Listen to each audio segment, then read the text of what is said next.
está conformado por Daniela Fragoso, número 10, Julia Cruz, con el número 11, Borreras García Ari Michel, número 19, Frida Fernanda Juárez Altamirano, número 26.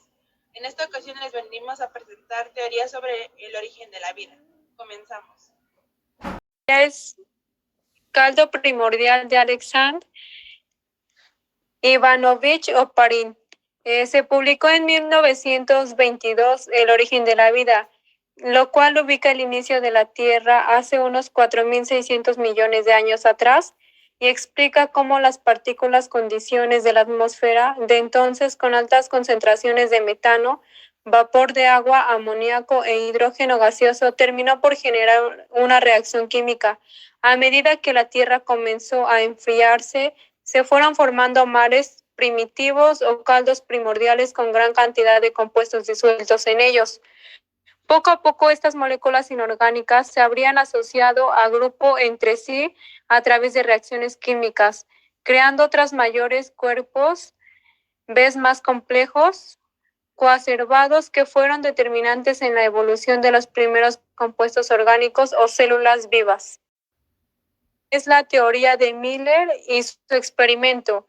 Esta fue el científico estadounidense quien en 1953 quiso probar la teoría de Oparin. Para esto creó una disposición que reproducía la mezcla de elementos, lo cual fueron agua, metano, amoníaco e hidrógeno, y la atmósfera primitiva inicial de la Tierra, a la vez que producía pequeñas descargas eléctricas, simulando los rayos de una tormenta.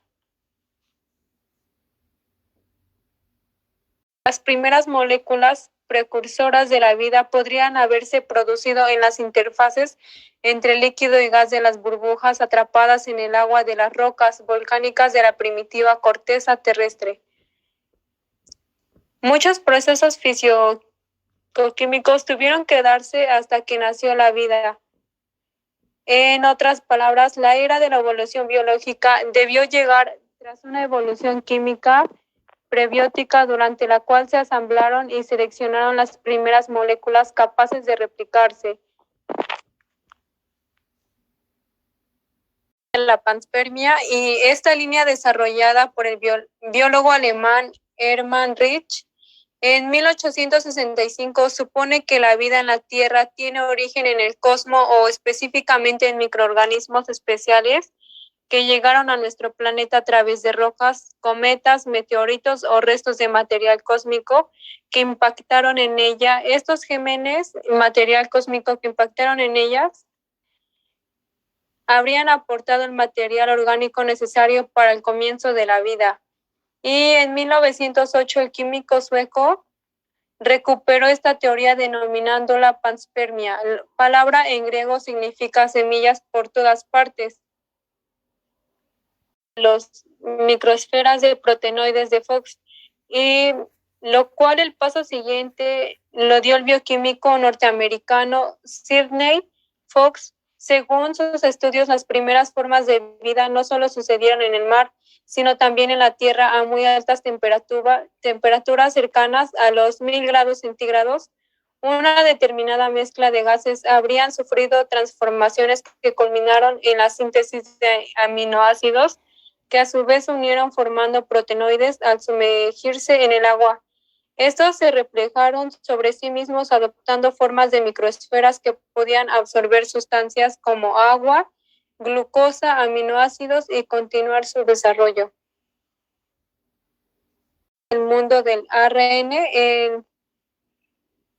el ácido ribonucleico a ARN junto a otras proteínas y moléculas, lo cual es un elemento decisivo para que el ADN pueda replicarse.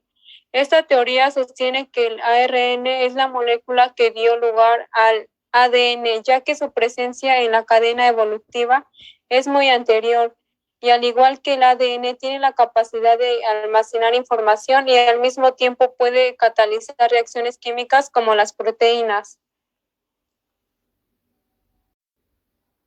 Bueno, a mí me tocó la parte de método científico,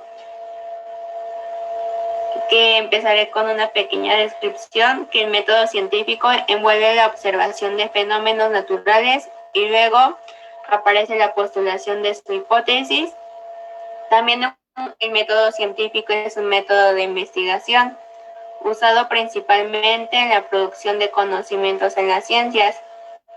Para ser llamado científico, un método de investigación debe basarse en el empírico y la medición y estar sujeto a los principios específicos de las pruebas de razonamiento. Después tienen que llegar unos pasos para crear el método científico, que es la observación, que se basa en darse cuenta o percibir los aspectos de la naturaleza. El segundo es la investigación o reconocimiento del problema, que una vez establecidos los hechos es necesario contrastarlos y reconocer el problema. La tercera es la hipótesis, que es una explicación tentativa a una observación. La otra son las predicciones o el experimento, que son las consecuencias esperadas de la hipótesis. Después, como dije, también se le llama experimento a una prueba o ensayo en condiciones controladas para investigar la validez de una hipótesis. Después viene el análisis de datos o de resultados, que son los datos obtenidos por medio de experimentación que necesitan ser realizados a la luz de una hipótesis, y predicciones, que son propuestas. Después, al final, llegan las conclusiones de los hallazgos, que es muy importante en el método científico para resolver nuestros resultados, y es una forma de compartir y anunciar al mundo lo que hemos obtenido. Ciencias auxiliares de la biología. La biología es la ciencia que estudia la vida. Algunas de sus ramas es la biología celular. Es la rama que está encargada de estudiar la estructura y la función de las células. La biología del desarrollo es la rama de la biología que estudia el desarrollo de los seres vivos que nacen hasta que mueren. La genética. La genética es una apasionante rama de la biología que intenta estudiar la herencia biológica que es transmitida de generación en generación. Es una rama bastante compleja cuyo principal objetivo son estudios de ADN formado por los segmentos de ADN y ARN. Otra de las ramas es la biogeografía. Es la disciplina de la biología comparada que se encarga del estudio de la distribución geográfica de los seres vivos en el tiempo y espacio, tomando en cuenta los diversos factores que dieron a tal lugar de distribución. La bioquímica es como la disciplina científica integradora que elabora el estudio de las biomas y biosistemas. Bueno, y por último, el tema que me tocó son profesiones que pueden ser de interés y que se relacionen con la biología. En la carrera de biología, el alumno estudiará todo acerca de los seres vivos, animales y vegetales, y aprenderá a comprender e investigar en áreas como la botánica, la ecología y la zoología, etc. Estas son algunas de las tantas que yo investigué, que es la veterinaria. Esta carrera no puede ser una opción estupenda, sino el Instituto de Esputabas en Biología. El estudio de los animales y cómo tratarlos es una de las profesiones más bellas que existen. Aprenderás todo lo que debes saber sobre especies domésticas, salvajes o exóticas, de pequeño y gran tamaño. La microbiología estudia los microorganismos, es decir, todos los seres vivos que no son visibles para el ojo humano. El microbiólogo sabe cómo actúan estos organismos: protozoos, virus, bacterias, hongos, parásitos, con la especie humana, con el medio ambiente y con los seres vivos. La biotecnología es un área totalmente multidisciplinar.